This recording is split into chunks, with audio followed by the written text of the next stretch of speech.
Hey, Shane, how are you? Thanks for having me. I'm great. I've got to cling on to this interview because you are one of my heroes. All time. You are too kind. It's all true, I promise. Let's have a potted history. Give us a minute on you as a spy. Yeah, so I started working for a three-letter agency about 2 weeks before September 11th. I guess the UK equivalent would be GCHQ. And that took me through for about 15 years. And because of 9/11, everything within that organisation was expedited literally overnight, wasn't it? And you went from 12 or 15 people, everybody's promoted. If you were in the building, you were basically promoted that day. We didn't exist, right? So like when I went to work on August 28th, there's no sign outside the door. There was nothing. And then all of a sudden, it was about September 18th. Now there's a sign outside the door. We have a budget, but we had existed since 1940s. Wow. And all of a sudden we grew, right? We went from 200 and some people to, I think there are over 3,000 people today. And so the reason we're here where we are now is because of Farnam Street and the Knowledge Project, which is one of my favourite podcasts on the planet.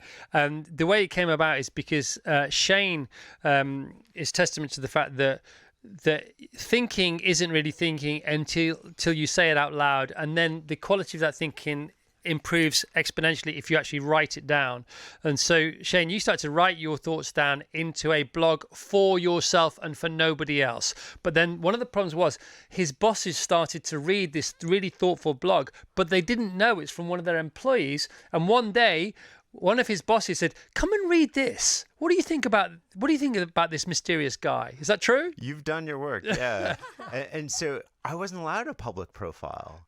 If you Googled Shane Parrish, you would come up with Dieter Berman, who was a soap opera star from Australia in the 1990s. I wasn't allowed LinkedIn. I wasn't allowed Facebook. I wasn't allowed anything. So the blog was totally anonymous, wasn't intended to be read by anybody else.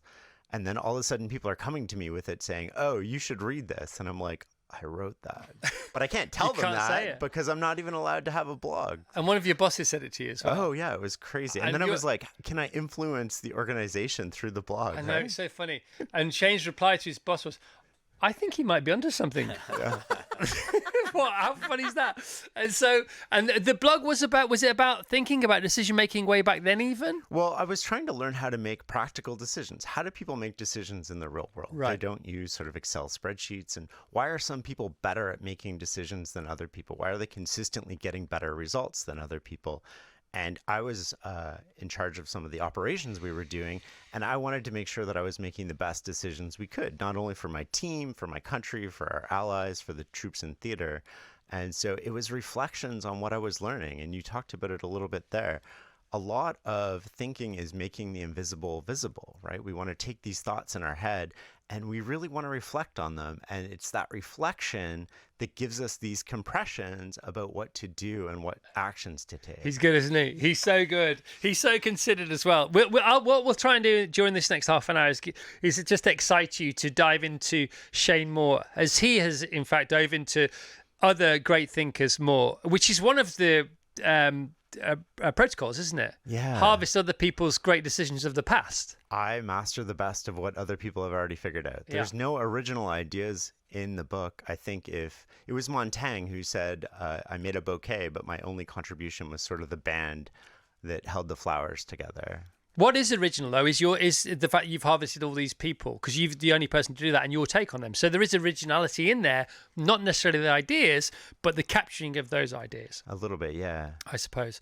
And so, why do we mostly make bad decisions? Well, one reason we make bad decisions is we put ourselves in bad positions, and so we don't actually get to think.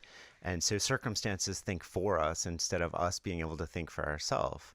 Another reason we make bad decisions is that we don't think. We just end up in these scenarios with our partner, with our spouse at work, where people trigger us. They say something and then all of a sudden we respond. And when we respond, we're animals. And that's what we are, right? But the difference between humans and other animals is that we have the ability to reason before we respond. But we're no better than animals if we don't use that ability to reason before we respond. And there's predictable sort of triggers that get in the way. And when these things trigger you, you respond without reasoning. Like, so if somebody comes in and they slight you at a work meeting, you're going to get your back up, and all of a sudden you're just going to respond. And then you start escalating. And the language I use with my kids around this is, if I were to tap you on the shoulder and say, do you want to pour water or gas on this? You would instantly go, this isn't worth it. Water, no problem. But nobody's tapping you on the shoulder in that moment. And so you just keep going. Yeah. And the reason this doesn't matter in the animal kingdom is because everybody reacts. All animals react. The problem in the human sphere is that we might be in a situation where we react amongst other people who had taken the time to respond. So out of context, it looks like a terrible, terrible choice. But of course, a choice isn't a decision, because you also have that in the book, don't you? The book is Clear Thinking by Shane. We're talking to Shane now. What is the difference between a choice and a decision? Well, choices are sort of like these little intuitions in the moment that we have, whereas decisions are more considered.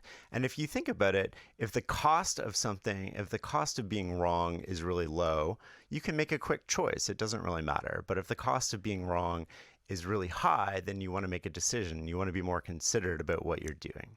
And the thing about us, because we tend to take too long over decisions that aren't that important, and then we either shy away completely or just make a quick decision about something that's so big because the consequences are so awful, we just either get it over with, rip the plaster off, as they say. The interesting bit for me about that scenario is the fact that we take longer over the less important decisions. Is that to make us feel better subconsciously about the fact we know we're too scared of the bigger decisions, do you think? Yeah, I think that's part of it, right? So one of the ideas in the book is ASAP or ALAP. You want to make the decision as soon as possible or as late as possible, but not in between, because all these decisions sort of compound and they create this sediment that just keeps going and going. And then your brain has too much to handle, so you just start making rapid fire decisions without really considering the decisions. Yeah, I think it's so. When you buy an old car, a classic car, you either buy one that is a barn find, or you buy the one that's completely restored. You don't want to get caught in the middle, because in the middle it's all soft and it just doesn't work as a decision. You know, it's half. Somebody's paid for half it. They've charged you for the other half they haven't quite done. And it's the same with. I think it's called mediocrity, isn't it? Yeah, you know, definitely. It's all right for management and maintenance, but it's not great for movement. No, it keeps you in place. It does keep you in place. Tell us about another one of our favorite tools from your particular toolbox. And they are rules over decisions. So if you put the right rules in place, they get rid of a load of decisions. Well, let's think about this. So I don't know about you. I hate working out. I don't want to have to. Great. That's very kind of you. But I was working out 3 days a week. Right. And I always found I would wake up and I'd be like, oh, this is a struggle. I've got a lot to do today. I didn't sleep well last night. I'm not going to work out today. And I would have this negotiation with myself. I will work out extra tomorrow. And these are the lies we tell ourselves, because what am I doing? I'm relying on willpower to do the thing that I want to do. And I was talking with Daniel Kahneman one day in his apartment in New York, and he was on the phone and he just said, my rule is I don't say yes on the phone. And then he hung up and I was like, oh my God, hold on. What did you just say? And he's like, I'm under pressure. All these people are asking me for things and I feel this social obligation to appease them and to say yes to them. And I was like, this is fascinating. Like, keep going. And he's like, so I created a rule. And he's like, we've been taught to follow rules our whole life. So I don't think about following the rule. And other people have been taught to agree with rules without sort of like pushing back on them. So people don't really push back on the fact that I have a rule. And so he's like, I used to say yes 90% of the time. Now I say yes maybe 5% of the time, but I say it the next day. Yeah. And he's like, so I don't end up doing all these things that I don't want to do. And what did he do? He replaced willpower with an automatic rule. And so the book talks about these automatic rules. Long story short, I went back. I was like, I'm going to work out every day. I've worked out every day since. Doesn't just hearing that make you feel less anxious about your future? Yeah, I mean, you give a lovely example about if you want to lose some weight and you decide that you're going to try and not have puddings, but then you're going to social pressure and, oh no, come on, it's a special occasion, have a pudding. But if you just have I don't eat puddings. You don't eat puddings. Well, eventually everybody loses the battle with willpower. So if you can create rules so that you're not even thinking about it, you're not making a decision in the moment, you already know what to do. And we don't argue with rules. Friends don't argue with rules, and we just tend to follow them. Yeah, I know. But also, if you say to your friends, to do with the pudding or having a drink when you don't want to drink alcohol, that is, if they sense it's your willpower against theirs, game on. But if they sense it's a rule, their willpower will just wilt. Exactly. Love it, don't you love it? Daniel Kahneman there, you touched on Daniel Kahneman. I was going to have this fun with you about, say we get to the semi-finals of great thinkers who you love, right? The semi-finals. And we have Daniel Kahneman in one corner, and we have, let's go for Jim Collins in the other corner. Who wins that fight? Oh, they both win. No, because we have a final. By the way, you haven't heard the other bout yet. I would say Daniel Kahneman. Okay, Daniel Kahneman. And in the other semi-final bout, we have Charlie Munger, yeah, up against Ray Dalio. Oh, Munger. Right, okay. That one was By the way, easy. I seeded it, so I got the final that I wanted, right? Yeah. So it's Munger against Kahneman. Oh, Munger. Really? Over Kahneman? See, I would have had it the other way around. Yeah. Just tell everybody a little bit about Daniel Kahneman and a bit about Charlie Munger, and if you get into Shane, you'll get into both of those a lot more anyway. So Daniel Kahneman spent most of his life studying cognitive biases with Amos Tversky, and cognitive biases are great at explaining why we make mistakes, why we have blind spots in decision making. They're really bad at sort of preventing us from making those mistakes in the future.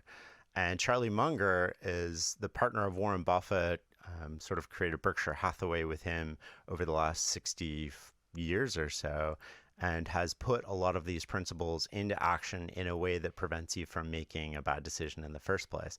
And I think what Munger realized, which is one of the lessons in the book, is that the position you're in at the moment you make a decision determines whether you're playing on easy mode or hard mode. And so often we put ourselves in a position where we're playing on hard mode because we think of the decision at the moment of the decision. Yeah. We don't think about what position are we in? How could we have made our position stronger before we had to make this decision? So everybody looks like a genius when you're in a good position because all your options are good, and everybody looks like an idiot, including the brightest people in the world, when you're in a bad position because all your options are bad. Yeah. I've got a friend who's really successful. He's always in the rich list here in the UK. He's a self-made billionaire of many, 11 billion. He's worth 11 billion, last count.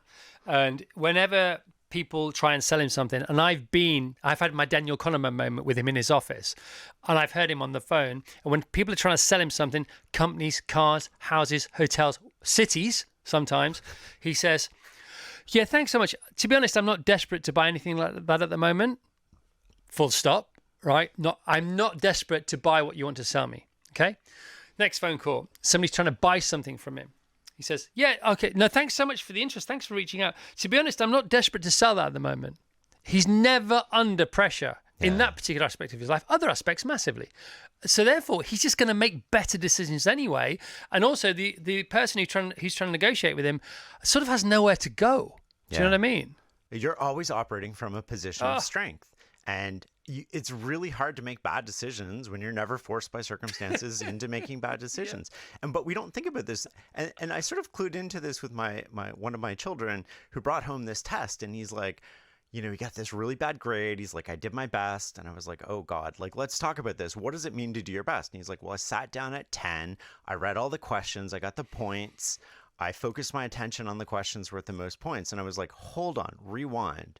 What position were you in at 10 o'clock before you even looked at the test? Did you study in the 3 days before? No. Did you fight with your brother? Yes. Did you sleep well? No. Did you eat a bad breakfast? Yes. I was like, you put yourself in a bad position. Yeah. You chose to play on hard mode. Yeah. And so often we're choosing to play on hard mode. We're not doing it intentionally, but unintentionally, this is what happens. Yeah. And what's really interesting about that is that if people are heading towards a big decision in inverted commas in their life, they will just flick that to hard mode anyway because it's supposed to be hard. The narrative around it's hard, it's really big, it's really important, it could be life-changing in one way or another. And actually it might not be at all. But we just, even when we're not putting ourselves unconsciously into hard mode, sometimes we consciously and needlessly put ourselves into hard mode. 100%. Let's talk about that one of those conversations with Daniel Kahneman, within which you said to him, because I heard you having the conversation with him. He responded, well, they don't give lessons on clear thinking. The title of your book is Clear Thinking. He said that in that conversation. Did you write it down and thought, I have to write that book?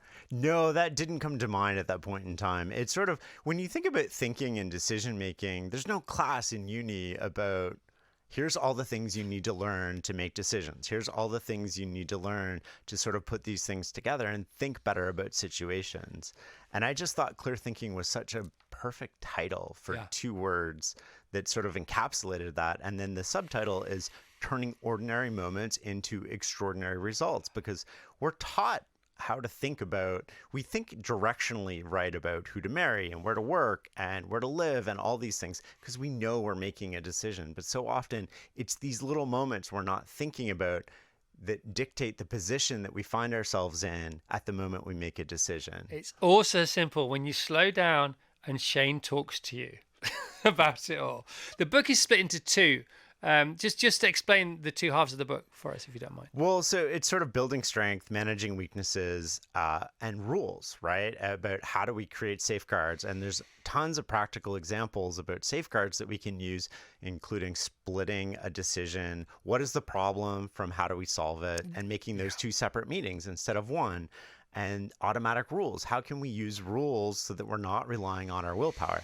Everybody talks about, oh, your emotions will get the best of you, and they want you to recognize when you're angry. And I don't know about you, but that works like 20% of the time. In reality, it's like, if not really. Right. And so you can't rely on the fact that you're going to recognize that you're angry. You have to rely on rules and come up with situations where you're not thinking and you're just sort of circumventing yourself, because we want to eliminate these defaults that we have. And we sort of talk about ego and emotion and social and inertia, but you can't really eliminate them. You can manage them. And when you switch the conversation from how do I remove them to how do I manage them, it becomes a lot more powerful. We just had a couple of huge political conferences here in the UK. We had Labour last week and we had the Tories the week before. And one of the criticisms of both sides was they were coming up with solutions to problems that didn't exist but made great headlines, or hopefully great headlines. And you do say it's very important, as you just touched upon there, it's one I want to dive into a bit more. It's very important to have the first meeting about what is the problem before we waste time coming up with a solution. And you've run experiments and you've witnessed experiments where people get into a room and can't agree on what the problem is, let alone what the solution is. Tell us about that, if you don't mind. Yeah, so what tends to happen in organizations, I'll come back to politics in a second, is people get into a room, somebody says something plausible, and then all the smart type A people just jump on it and they're like, here's how to solve the problem. But nobody's ever really considered, is this the problem? Yeah. So really the person who makes the decision has to be responsible for defining the problem. Yeah. And this is an idea I got from Randall Stutman way back in the day, and Adam Robinson as well. And I think it's a very powerful idea. And then coming back to politics, you also have a mismatch between timelines between people and incentives about what's going on. We also have that with companies and organizations where, you have a public company CEO or a politician, and they have a certain defined length of time in that job to prove themselves being capable and competent. But you as a citizen, it's like you have the next 50 to 100 years in mind, and they as an elected official have the next 4 years in mind. Yeah. And those things can also create a mismatch where you're solving problems that don't exist, or you're creating problems in a way to solve them because you want votes, right? Yeah, and you're going to be out and you need to get your bonuses. It's the same, honestly, it's the same with when you work at a radio station. It's the same with the production floor and the sales floor. Often, if things are going well in production, then it's okay. But if things aren't going well in production, sales need to hit their targets, which could be counterproductive to what you're trying to achieve on the radio. Not dissimilar. Yeah, it's 100%. about these temporary situations that, they always say, don't they, if you think long term, it's probably better for you generally. So my belief is that if you think long term, you eliminate a lot of bad behavior. Yeah. If I have a issue with a colleague at work and I lash out at them, well, that's very different than how I think about going home to my partner or my spouse and having the exact same conversation. Because when I go home to my partner or spouse, I'm like, I'm going to be in this relationship for a long time. Yeah. So I'm going to have the same difficult conversation, but now I'm going to approach it with caring, and our relationship matters. Because if you think about this, like all relationships boil down to 4 permutations. There's win-win, win-lose, lose-lose, lose-win. But only one of those relationships, which is win-win, is sustainable over time. And if you want to take a long-term approach to things, it has to be a win-win relationship. That doesn't mean don't have hard conversations with people, but it means how you approach them makes all the difference. Yeah, and you have them within that mindset of longevity. You talk about somebody that if you can't imagine yourself working with somebody for 30 years, why would you work with them for 3 months unless you had to? 100%. If it's a choice, why would you do that? You eventually become like the people that you hang around. Your environment dictates your behavior. Part of your environment is what you read, what you consume. Listening to this is part of that consumption. High quality inputs mean high quality outputs. But if we don't filter who we hang around, what we let into our brain, all of those things become our future thoughts. And so if you work for somebody who's in I was going to swear there. I'm not allowed to swear. Caught myself. Prefer it if you didn't. Yeah. So if you work for somebody who's not very nice or not very kind to other people, eventually you will adopt that behavior, not consciously. And you think that you won't because you're relying on, yourself, and I'm not that type of person. But if you're surrounded with those type of people constantly, you eventually slowly progress towards what you don't want to become. Spoiling the frog, isn't it? Yeah. And it's less noticeable because you're around that environment, and it's more forgivable because you're around that environment, etc., etc., etc. You say here, there's a great phrase, hindsight, 2020 vision, general hindsight never won a war. But listen to this, everyone. Listen to this from Shane's book, Clear Thinking. Shane Parrish, founder of Farnam Street, turning ordinary moments into extraordinary results. Luckily, there is a way to convert the hindsight of tomorrow into the foresight of today. That's magic.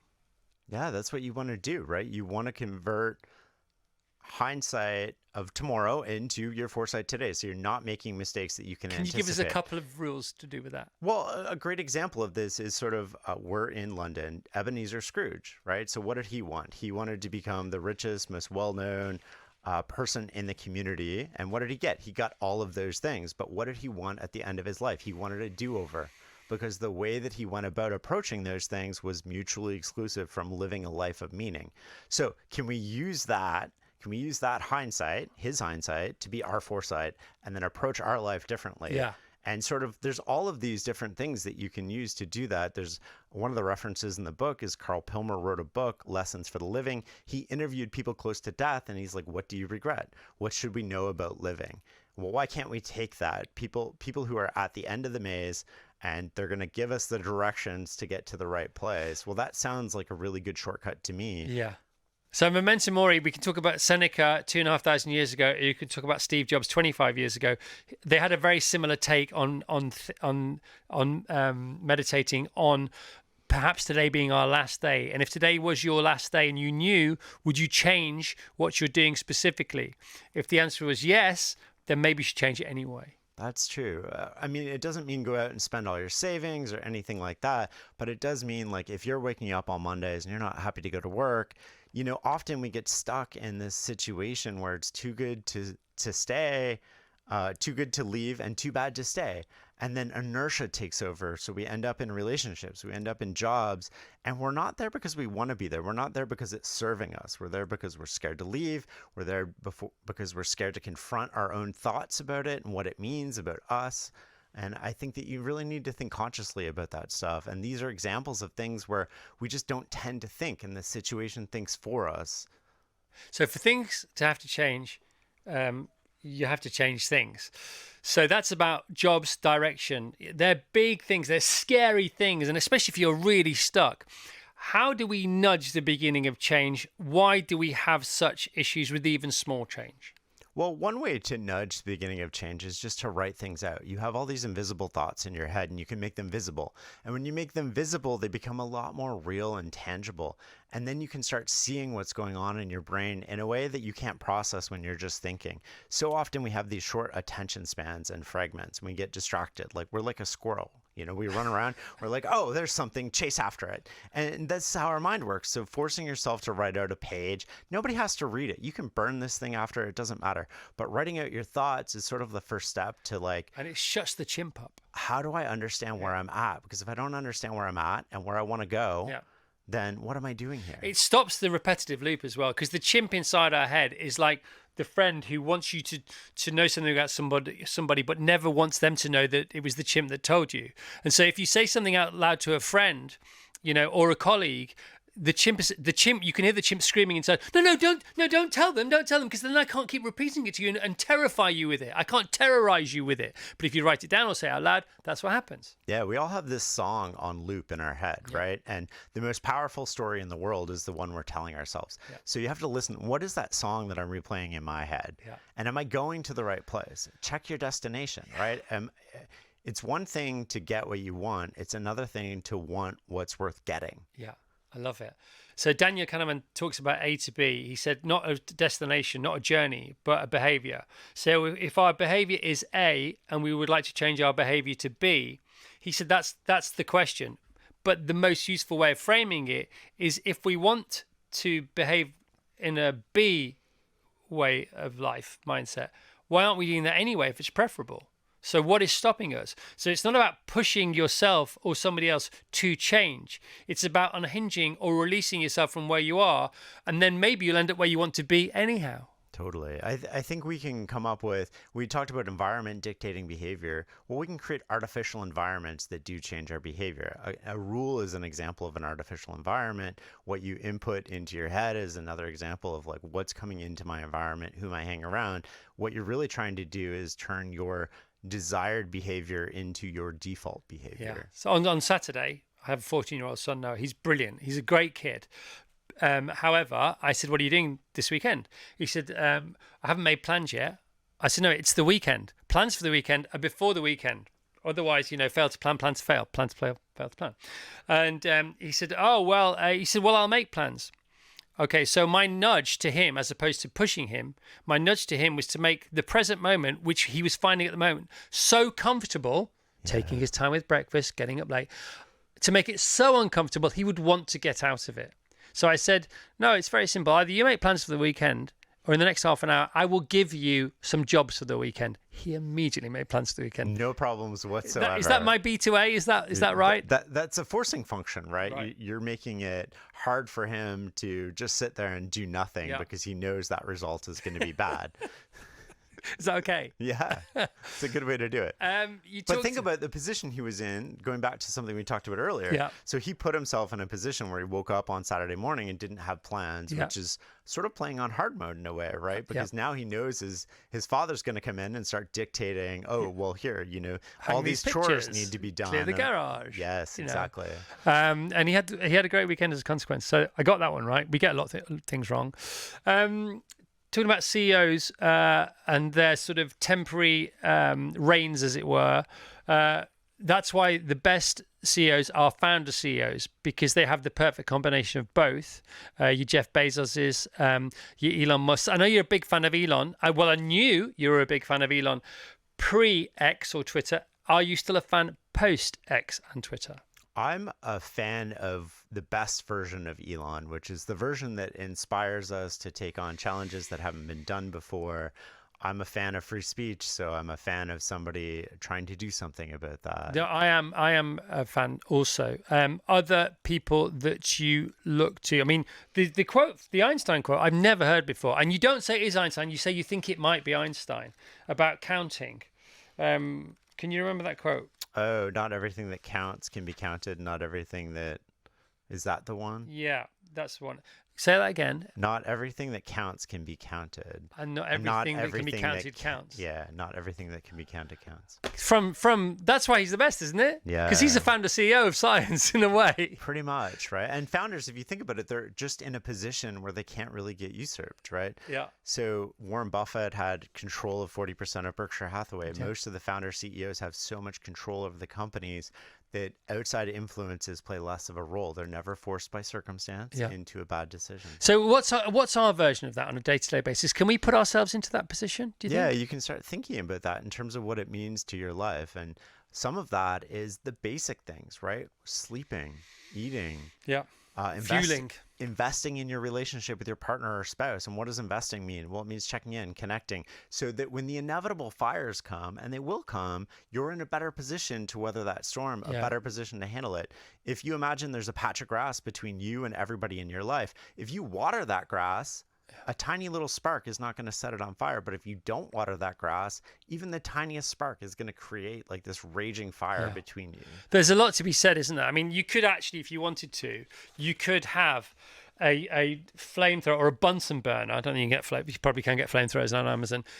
On one side of your bed every morning, and you could have a bucket of cold water on the other side, couldn't you? Just to remind yourself, or maybe have the Bunsen burner further away in the corner, and just have the bucket of water next to you every day to remind you of that de-escalation as opposed to escalation. So the water or gas thing works so well with kids, but I use it with adults as well. But with my kids, it's like, I'm not judging you, and I'm not going to tell you what to do.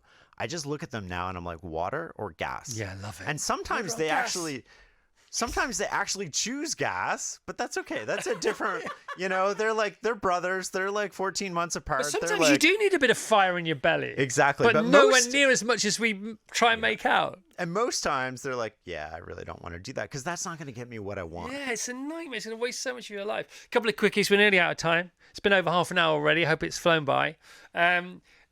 When is good enough ever good enough? As a decision? I think pleased but not satisfied. Come on, tell us more about good enough. Well, you don't want to be complacent. We don't want to get into complacency. Yeah. As an individual, complacency might work. As a society, complacency doesn't work. Right. So for us, it might make us happy and useful, and we need to find a way to get out of complacency and be happy. And I think that's the approach there. So presumably, because you've written Clear Thinking and because you have Farnam Street and the Knowledge Project and you were a spy and you've still signed the Canadian Official Secrets Act, presumably you never make any bad decisions anymore, Shane Parrish, do you? I can't answer that. How is it for you? Because nobody's bulletproof to making bad decisions, but it must be quite rare for you now.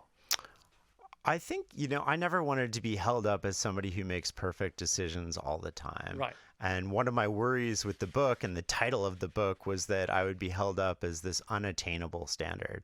It's not about perfection. It's just about being better. And being better is your own version. I'm comparing myself to who I was yesterday, and I'm trying to get to where I could be. I'm trying to maximize my potential and sort of become the best version of myself. And this is my journey and where I'm at on that road. Right. Now, this hasn't been a long form podcast, but hopefully we've packed a load in. You happy? This has been great. Great. Good. Cool. Couple of takeaways for people listening now. Just give them your best minute. Well, I think what you want to do is think of the position that you're in at the moment you make a decision. And so how do I put myself in a better position tomorrow? What can I do today to do that? The second thing that I think was really useful from what we drew out today was what automatic rules can I create for myself in moments where I'm using willpower and I'm not being consistent with the best version of myself? How do I turn my desired behavior into my default behavior by creating rules around that? And I think the third thing is, if you can do those first two, well, now I can start to think independently. How do I create positive deviation or advantageous divergence from the crowd? How can I diverge? Where do I want to diverge, and what does that look like? Because if I do what everybody else is doing, I'm going to get the same results that everybody else gets. Yeah, and the second biggest problem most people have is not getting what they want, because the first problem is they don't know what they want. And our friend Daniel Kahneman would say to people, do you want to be happy or do you want to be satisfied? And everybody replies that they want to be happy, but they spend most of their time trying to be satisfied. 100%. So we got to flip that. Yeah. Okay. My favorite quote in the book. We'll finish with this. If you don't know where you want to go, any road will take you there. You got to be conscious about where you're going. What destination are you reaching?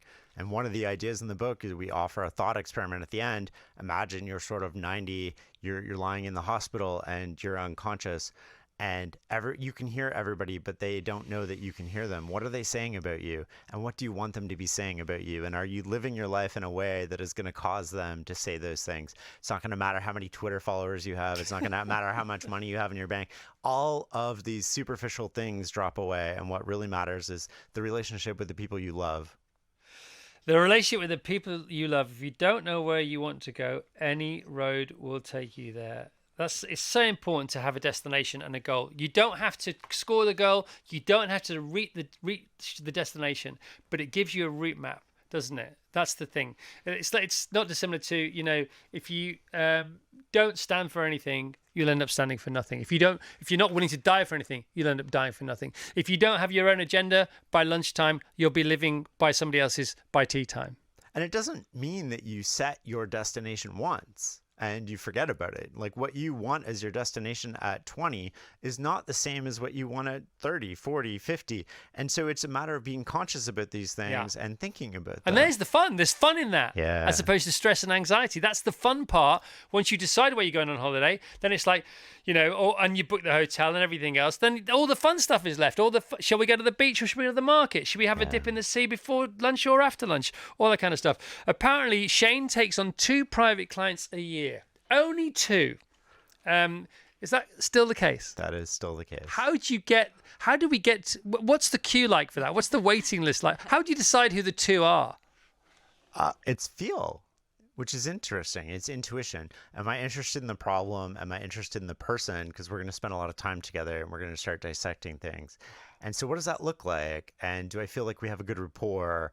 And yeah, I think that's it. I mean, I want to do it because 2 clients a year. I find it interesting. Other people find it interesting. The problem is people keep coming back to me after, they do. and we do a 1-year term, right? So it's like we're doing this for a year and then we're done. And then now all of a sudden I've actually had like a couple inbounds this year from people that I've had before, and they're like, I have another problem. I got a big merger. I want you to like talk me through this, and let's work together Do you let again. them back in because they're repeat offenders? Well, I'm sort of like, I've got my, I've got 1 spot open this year, and now there's like 5 people sort of competing for this, and the temptation is to break my rule, right? Which is like instead of 2, take on 5 or 6. But if I do that, It's not fair on the 2. it's not fair on the 2, and if I do that, it's not, I'm not going to be happy, right? Like I will be in the moment. You'll be a rubbish advisor. But by the end of, by the end of the year, I'll be sort of like, oh, this took up more time than I was wanting to give You to become this resentful particular of it, thing. and then the energy will be wrong, blah, blah, blah. Yeah. We're way over time. I'm sorry, everybody. It's been a great Monday. Thank you, Shane Parrish. You're awesome. Thank you very much. And Shane came over on the back of this interview to do other things, but primarily for this. So well done, Shane Parrish. Thank you very much, Sinead. Thank you. Glad you enjoyed Madonna last night. Maybe you'll go again tomorrow night. Hopefully. Thank you very much, Vassos. Thanks, Chris. You've been listening to the Virgin Radio Breakfast Show with our pals at cinch.co.uk in the sunshine. And the last guest was Shane Parrish, founder of Farnam Street. Clear thinking, turning ordinary moments into extraordinary results. Goodbye.